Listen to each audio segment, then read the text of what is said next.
Ladies and gentlemen, welcome once again to the Think Clinical podcast. My name is Hamza. Sorry, my voice is acting up a bit, but we're going to try to get through a couple of things before it completely goes offline. It's amazing to be here once again and to continue this series on the role of AI in healthcare businesses and how you can leverage AI. If you haven't done so already, to be able to make your business more profitable, make it more efficient, help your providers to make more accurate diagnosis and all that. So this is going to be another exciting episode, and I'm very, very, very, very happy to be here. Once again, if you haven't done so already, please remember to subscribe, like, and share. And today, as I said from the episode last week, we are going to be looking at how to implement AI in your hospital business, regardless of wherever you want to do it. If you want to do it in helping you do more predictive medicine, if you are implementing it to help you with operational efficiency, if you are implementing it to help you with diagnostics, whatever your reason is for implementing it, there is at least these steps that you need to go through to make sure that you do not miss anything and actually you're able to get your employees on, because switching to AI systems is a big change in the short term, but in the long term it's really helpful for all the employees and taking a lot of workload off them if they understand exactly what you're trying to do with the AI system. For your clinicians, it also puts you in a position where they understand that they have limitations as human beings, and once you're able to put these systems in place, they're supposed to help them and not replace them. And obviously this can never and will never be able to replace the human component of what healthcare provides, but if there's a point where you can use it or leverage it to be able to get more help and help it to be scalable without adding ridiculous overhead to what you have, then this is an opportunity for you to use it. So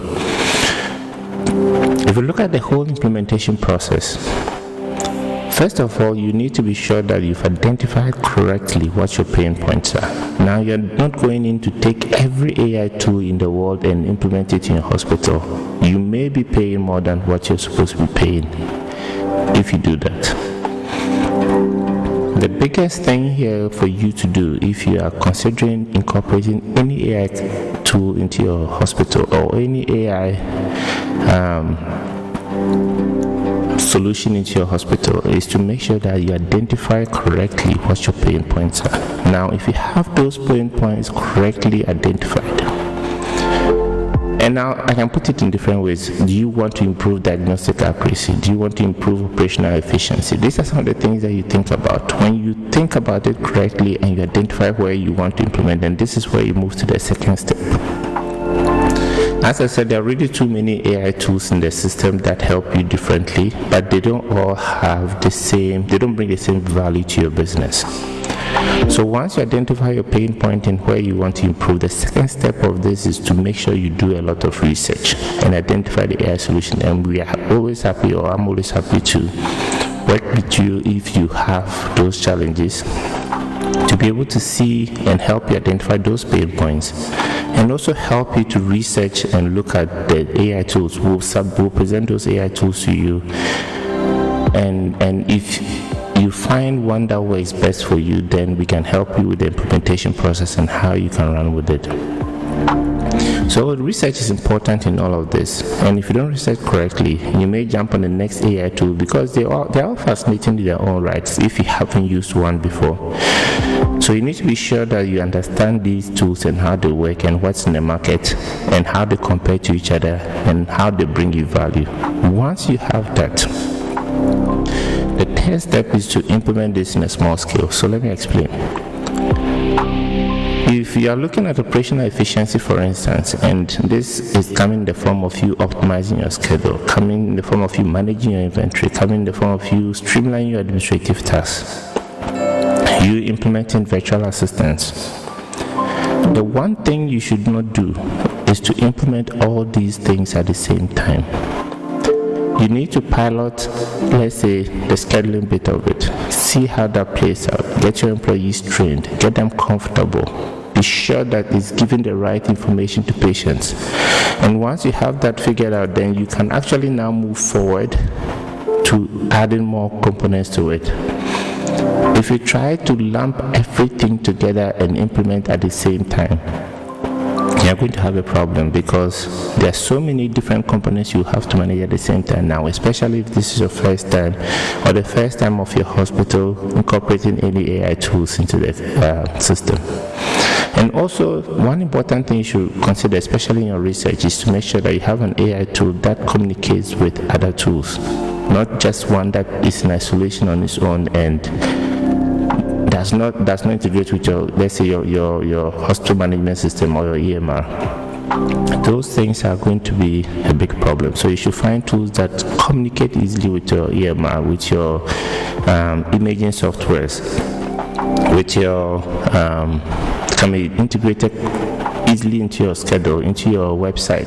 Things like that are important. So once you pilot it in a small scale, the other way of piloting this is, okay, if you're doing scheduling, you're looking at managing inventory, you're looking at streamlining your administrative tasks, and you have multiple locations, instead of going out to implement in all those locations, you can implement all these components but in one location and see how that plays out first. So you have two options. You may have one huge physical location or one physical location, and you would decide to pick components of your pain point, what you're trying to solve, and implement them slowly. Or if you have multiple locations, you can choose to implement all the tools that you require to address your pain points in one location, see how it goes, correct any issues that may come up, address any sentiments that may come up before you, and use those lessons to replicate the same process in other locations.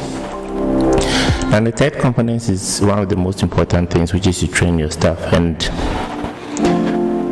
when you have these tools, they are only as good as the people who use them. So if you do not have and position your people in a way that they have the knowledge, and they have the confidence, and they have the desire to use these tools, then you're going to have a problem, because you will have the tools, but they will not be used. And I've seen this happen in so many ways, where we have implemented AI tools in clinics, we've trained the people, but sometimes there's a desire to use them. People just don't want to use them. So they are there, they are very good tools, but people are not using them. And there are also times that people really want to use them, but they do not understand what they are using or how to use them. So training is very, very important when you do this. And after that, when you do all these things, you need to keep monitoring, you need to keep evaluating, you need to keep looking at things that could be improved upon and could help you become more effective with the tools that you've incorporated.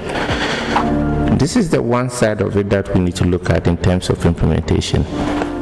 I also stated in the beginning of this podcast, and that's from last week's episode, that I will be helping you, and I'll be presenting a list of tools that if you're a healthcare entrepreneur who doesn't own a hospital and would not need to incorporate these in a hospital, but you're looking at tools you can build and you can monetize to these hospitals to be able to make money, because it's coming in two forms. The hospitals are going to use these tools to make money, and you are also going to use these tools as you sell them to these hospitals to make more money. So if you're a healthcare entrepreneur who does not actually understand AI tools, and you want to know which AI tools I can build or I can create or I can invest in to be able to make more money and be able to sell to these hospital businesses and help them make their businesses more profitable, these are a few. One, as I said, the big thing and the number one thing right now are AI-powered diagnostic tools. These are becoming very common in the market. They are becoming more and more accurate. They are becoming more and more intuitive. So this is a hot area, especially in Africa, where we have newly trained doctors going into underserved communities and not having the confidence and experience yet to be able to interpret clearly these radiographs. Tools that can help these doctors do this will be very, very important if you're a healthcare entrepreneur looking at solving a problem. Secondly, predictive analysis platform. That's very important. And as I said, this is able to pull any information that you need to be able to be proactive, to help the business be proactive about the decisions they make, especially in resource allocation. Thirdly, you can incorporate AI tools if you have a telemedicine platform. So just instead of now, we are moving away from just traditional telemedicine platforms to telemedicine platforms that are powered by AI. Fourth, you can do personalized medical tools or medicine tools, which means that now patients are able to help, or doctors are able to have very personalized treatment plans for different patients based on the platform that you create. 5, you can talk about operational efficiency tools. That's I said, you can talk about scheduling tools. You can talk about tools that will help hospitals manage their inventory. You can talk about virtual assistants and AI-powered chatbots. These can be and are of a lot of value to a lot of business owners. Now, beyond all this, we need to look at the challenges when you start looking at incorporating or using AI solutions. And one of them is data privacy and efficiency. So, the moment you start moving your business towards the technological space and you start investing a lot in technology, one of the things that you should and will encounter is the issue of data privacy and security. This is something you need to pay a lot of attention to. Secondly, and as I said when I was talking about the research side of things, you need to look at how you integrate these into your existing softwares, especially your EMRs or your practice management softwares, because if you do not have information on these, you might implement a tool that does not communicate with your other tools, and in that case it's working on its own and in isolation, which is bad for operational efficiency. The third thing you look at is cost. These AI tools, some of them don't come cheap. Some of them are more expensive than using humans to run these businesses. A lot of them are cheaper, but cost should be an important component, and it's always a challenge when you start to look at these tools in the short term. However, if you look at them in the long term, and especially for a business that is looking to scale, these are very important investments that you can make for the long term, and the ROI on these in the long term is usually way more than what you benefit from using human employees. And there's also bias and accuracy with the algorithms, and the intent.